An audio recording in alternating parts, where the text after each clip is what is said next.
ప్రేక్షకులందరికీ నమస్సుమాంజలి. శుక్లాం భరధరం విష్ణుం శశివర్ణం చతుర్భుజం ప్రసన్నవదనం ధ్యాయేత్ సర్వవిఘ్నోపశాంతయే. అగజా ఆనన పద్మార్కం గజాననమహర్నిశం అనేకదంతం భక్తానాం ఏకదంతముపాస్మహే ఏకదంతముపాస్మహే. ఓం శ్రీ మహాగణాధిపతయే నమః. ఓం శ్రీ మాత్రే నమః. ఓం శ్రీ గురుభ్యో నమః. దేవానాం చ ఋషీణాం చ గురుం కాంచన సన్నిభం బుద్ధిమంతం త్రిలోకేశం నమామి బృహస్పతిం. అర్ధకాయం మహావీరం చంద్రాదిత్యవిమర్దనం సింహికాగర్భ సంభూతం తం రాహుం ప్రణమామ్యహం. పలాస పుష్ప సంకాసం తారకాగ్రహమస్తకం రౌద్రం రౌద్రాత్మకం ఘోరం తం కేతుం ప్రణమామ్యహం. ఈ మే నెలలో ముఖ్యంగా 3 గ్రహాలు, ప్రధాన గ్రహాలు రాహు, కేతు, గురువు, ఈ ముగ్గురు కూడా రాశి మార్పు చెందుతున్నారు. అందుకని ఈరోజు మనం ఆ విషయమై చర్చించుకోదలుచుకుంటున్నాము. కొత్త సంవత్సరం, నూతన సంవత్సరం వచ్చినాక, తెలుగువారికి ఉగాది వచ్చినాక, ఈ సంవత్సరం కొత్త సంవత్సరంలో మనకి ఎలా ఉంటుంది, ఎలాంటి ఫలితాలు వస్తాయి, నేను ఇప్పటికంటే అభివృద్ధి చెందుతానా చెందనా, నేను ఒక ఇల్లు కొనుక్కోగలుగుతానా, ఒక వాహనం కొనుక్కోగలుగుతానా, లేదా విద్యార్థులు అయితే మా విద్య ఎలా ఉంటుంది, నాకు ఆ కాలేజీలో సీట్ వస్తుందా, అదే గృహిణులు అయితే ఇంట్లోకి కావాల్సిన కష్టాలు లేకుండా గడుస్తుందా, భర్త ఆరోగ్యంగా ఎలాగుంటారు, అట్లాగే ఉద్యోగస్తులకైతే ఈ సంవత్సరమైనా ప్రమోషన్లు వస్తాయా, అధికారులు మన్నన దొరుకుతుందా, ఇట్లా ఎన్నో కొత్త కొత్త ఆశలతోటి కొత్త సంవత్సరం రాగానే అందరూ పంచాంగాన్ని చూడడము, వాళ్ళ రాశి ఫలాలు చూసుకోవడము, ఆ రాశి ఫలాలు చదువుకుని ఎలా ఉంటుంది అనేటటువంటిది ఊహించుకోవడం జరుగుతుంది. అయితే ఈ ఈ జన్మజాతకం మీద గోచారం అనేటటువంటిది చాలా ముఖ్యమైనది. జన్మజాతకం ఎప్పుడో పుట్టినప్పుడు ఉంటుందా, అది ఆ రాశుల మీద, ఆ గ్రహాల మీద గోచారంలో ఏ రోజుకు ఆ రోజు గోచారం మీద ఆ గ్రహాలు సంచరించినప్పుడు వ్యక్తులకి శుభాశుభ ఫలితాలు జరుగుతాయి. అదేవిధంగా దేశ గోచారం కూడా జరుగుతూ ఉంటుంది.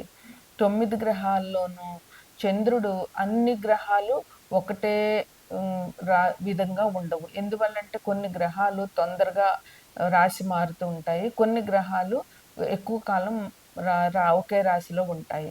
ఉదాహరణకి చెప్పుకోవాలంటే చంద్రుడు 2.5 రోజులు ఒక రాశిలో ఉంటాడు. అదేవిధంగా శుక్రుడు, బుధుడు అయితే 30 రోజులు ఒక రాశిలో ఉంటారు.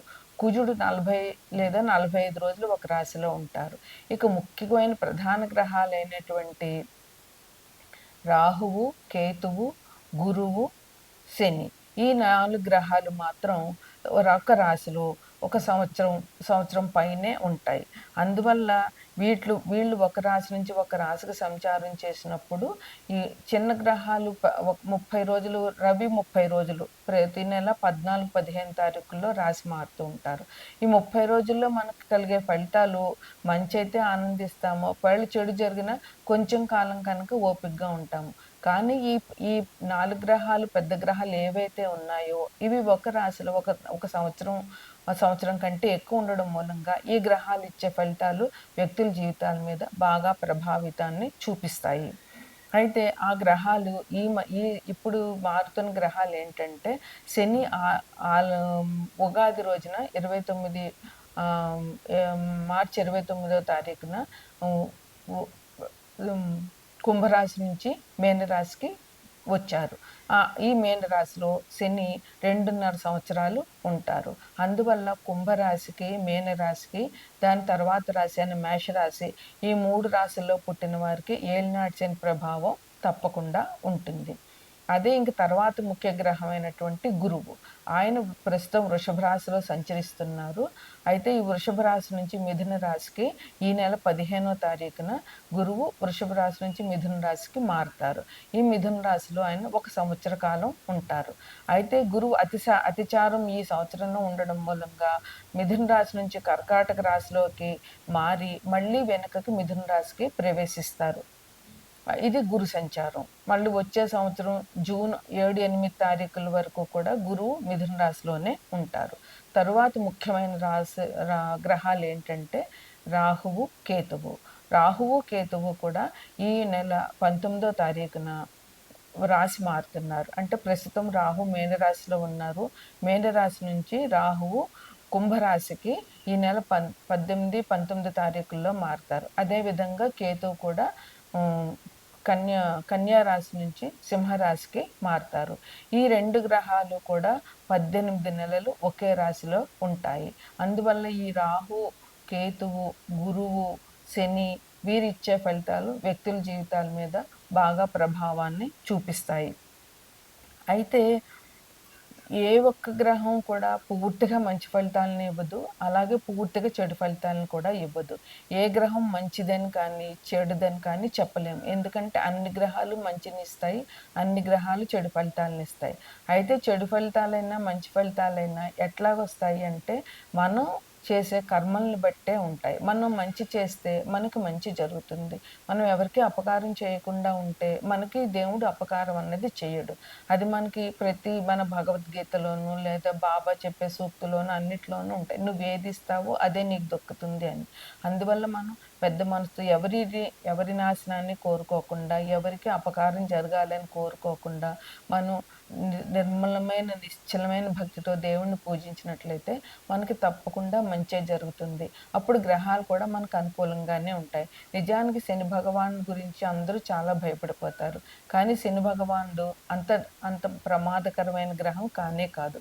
మనం మంచి చేసినప్పుడు శని భగవానుడు నిష్కర్మంగా ఎ పే పేద, ధనిక భేదం కానీ ఎటువంటి భేదాలు లేకుండా నిష్పక్షపాతంగా మనకి ఫలితాన్నిస్తాడు.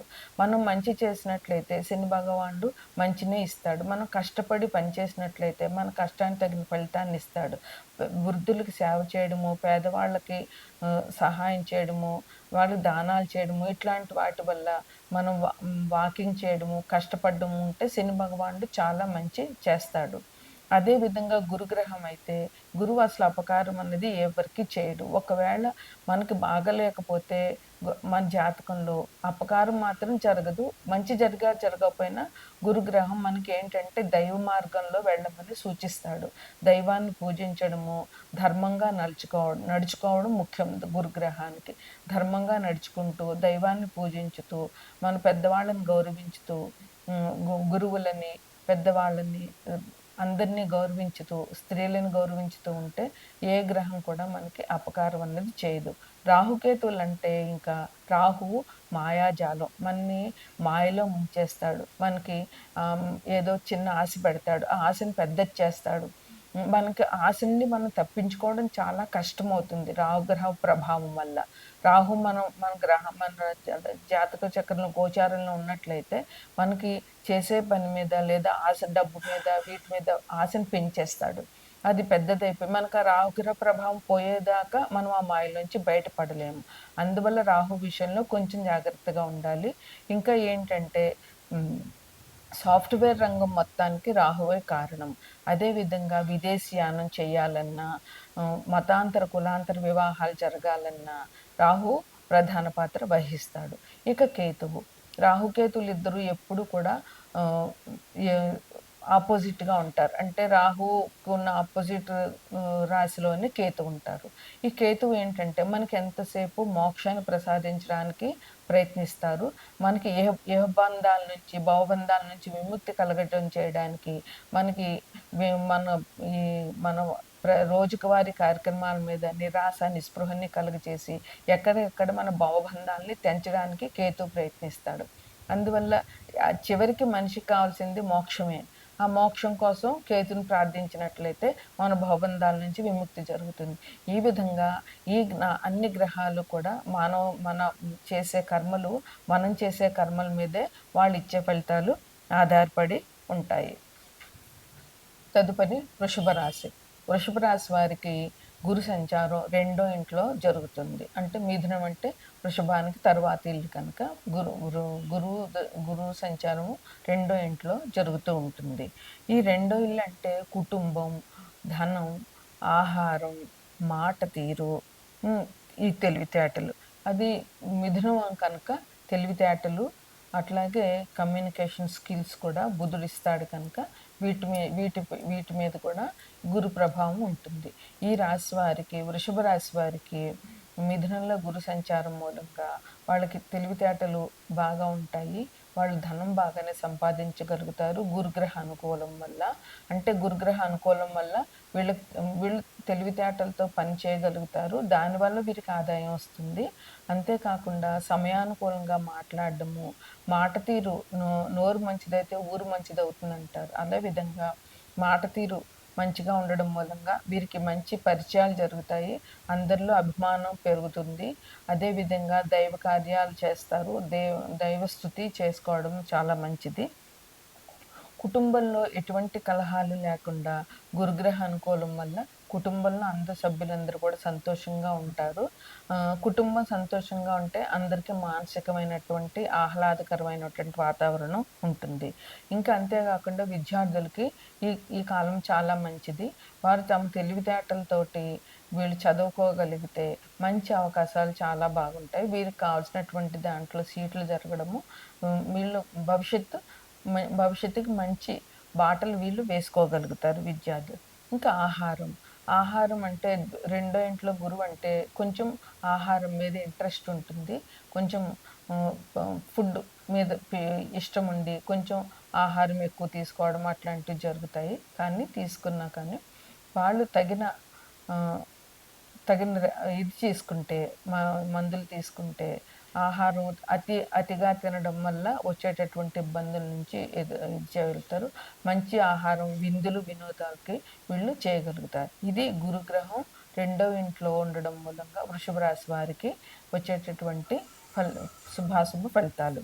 ఇంకా రాహువు వృషభ రాశి వారికి 10వ ఇంట్లో సూచిస్తున్నారు. రాహు కుంభం నుంచి వృషభం, కుంభం నుంచి వృషభం 3వ ఇల్లు అవుతుంది. అంటే వృషభం నుంచి కుంభం 10వ ఇల్లు అవుతుంది. 10వ ఇల్లు అంటే ఏంటంటే మనం చేసే వృత్తి, ఉద్యోగం, వ్యాపారం ఏదైనా మనకి వచ్చే మనం చేసే పని, ఆ పని కర్మ 10వ ఇల్లు అంటే మనం చేసే పని. ఆ పని వల్ల మనకి వచ్చేటటువంటి ప్రభావం 11వ ఇంట్లో చూపిస్తుంది. ఈ రాహు దీనివల్ల ఈ సాఫ్ట్‌వేర్ ఇంజినీర్స్‌కి, కంప్యూటర్ సైన్స్ నేర్చుకున్న వాళ్ళకి మంచి అభివృద్ధి ఉంటుంది. అట్లాగే ఆర్టిఫిషియల్ ఇంటెలిజెన్స్ వాళ్ళకి వీళ్ళందరికీ కూడా మంచి ఉద్యోగ అవకాశాలు బాగా దొరుకుతాయి. ఉద్యోగంలో అభివృద్ధి ఉంటుంది. ప్రమోషన్‌లు ఉంటాయి. వాళ్ళు అనుకున్న పని చేయగలుగుతారు. అదే విధంగా అభివృద్ధి కూడా వృత్తి వ్యాపారాలు చేసే వాళ్ళకి కూడా మంచి అభివృద్ధి ఉంటుంది. రాహు అనుకూలంగా ఉండడం వల్ల. ఇంకా వీళ్ళకి బాధ్యతలు మాత్రం కొంచెం పెరుగుతాయి. ఈ బాధ్యతల్ని వీళ్ళు భరాయించక తప్పదు. అయితే వీరు చేసే పనికి గుర్తింపు ఉంటుంది. ఉద్యోగం చేసే ప్లేస్‌లో అయినా సరే, సంఘంలో అయినా సరే వీరు చేసే పనులకి వీళ్ళకి గుర్తింపు ఉంటుంది. విదేశంలో ఉద్యోగం చేసి అక్కడ స్థిరపడదాం అనుకుంటున్న వాళ్ళకి ఈ ఈ కాలం చాలా మంచి కాలం అని చెప్పొచ్చు. వృషభ రాశిలో పుట్టిన వాళ్ళకి. ఆర్థికంగా కూడా అభివృద్ధి ఉంటుంది. కొత్తగా ఉద్యోగం కోసం ట్రై చేస్తున్న వృషభ రాశి వాళ్ళకి ఈ మాసంలో ఉద్యోగ అవకాశాలు బాగా ఉంటాయి. ఇక కేతువు వృషభం నుంచి 4వ ఇంట్లో ఉంటున్నారు. అందువల్ల వీళ్ళకి 4వ ఇల్లు అంటే సుఖం, సౌఖ్యం. అయితే 4వ ఇల్లు అంటే తల్లికి ఇబ్బందులుంటాయి. అందువల్ల చదువులకి బ్రేక్ ఉండొచ్చు. కేతువు ఇబ్బందులను కలుగజేస్తారు కనుక, ఆ ఇబ్బంది నుంచి బయటపడడానికి గణపతి పూజ చేయడము, దైవ కార్యాలు చేయడం వల్ల కేతుగ్రహ అనుకూలంగా ఉంటుంది. అందువల్ల వీళ్ళకి కేతుగ్రహ అనుకూలం కావాలంటే దైవ కార్యాలు చేస్తే సుఖం, సంతోషం వీళ్ళకి బాగుంటాయి. ఇంట్లో కూడా సుఖ సంతోషాలు ఉంటాయి. ఇది వృషభ రాశి వారికి మే నెలలో శుభాశుభ ఫలితాలు.